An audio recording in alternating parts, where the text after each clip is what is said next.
hoping that I find the golf course at some point in time during this good weather stretch. All right, sounds good. Yeah. You guys good? Do you guys have any questions to start with this event today? No, not that I do. No. All right. We're very Nope. excited about getting new roads in your town, right? Yeah? Yes. Okay. We have a whole crew on it, so Yes. yeah, I'm doing something separate. Yes. So I wanted to talk to you about the abortion pill that's been halted by a federal judge.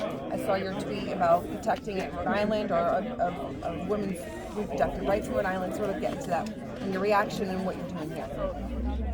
Well, the reaction has been pretty consistent, right from the Supreme Court decision to a reverse Roe versus Wade, and our response in the state was with an executive order, and I'm expecting that additional legislation will get passed this year on the ECAC. So on this thing, it's just another attack.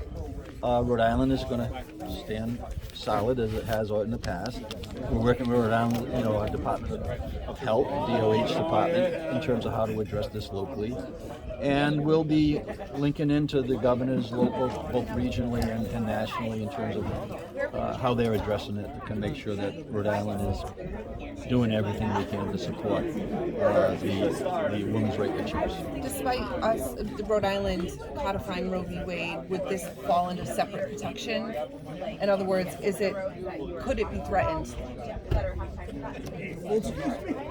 I don't believe so, and that's why we're working with the Department of Health right now to make sure that we're proceeding in a way that any action that we take will hold up, in a legal sense.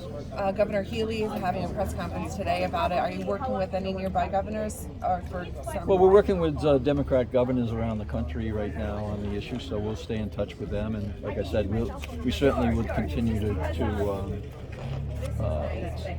partner in with states that believe, as Rhode Island does, that a woman's right to sue should be protected in all aspects. All right, Dan, do you have a question? Yeah, Governor, I know RIFC has been a big point of conversation over the last week or so. Talks about going to East Providence, potentially Cranston. Any update on that? Help me with that a little bit. Rhode Island FC for the Tidewater Landing. Yeah, my position's really pretty clear. The project is going to get done. It'll be built. I have confidence that the funding will be realized in terms of the bank financing or long-term construction financing. Anything that has to do with alternate spots that they need to kind of run their initial part of the season on, that's what I'm being told. It's been good that we are being approached by Cranston, we are being approached by the mayor in East Providence, and I've just handed that off to Brett Johnson over the weekend, and more to come.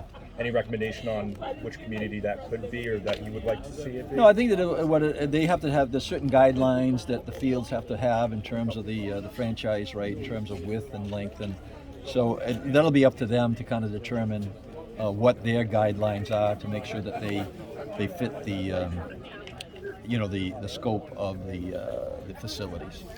Yeah. But we're very pleased that Mayor Hopkins has called, Mayor De Silva has called. It's just another indication that leadership around the state wants to see this be successful, and being supportive of Pawtucket and Mayor Grebian. It was really good to see. Governor, on transportation, what do you think of the idea that the Senate President floated recently to put RIPTA under RIDOT? That's certainly being considered, but at this point in time, I think one of the things that we are doing is evaluating RIPTA over the next year, and we'll see what that looks like.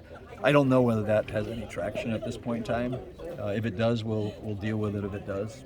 What about, do you have confidence in Scott Avedisian? He has a call for him to resign. Do you think Scott Avedisian should resign? No, I don't think so. I think that it's a difficult,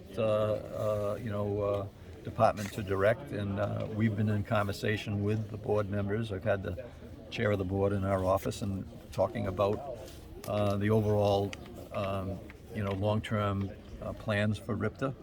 And at this point in time, I have confidence that Scott can manage that. It'd be his decision at some point in time whether he moves to another spot or pursues another thing. But I'm not asking for that. All right, Pat, Thanks, last Governor. question. Yeah, Governor.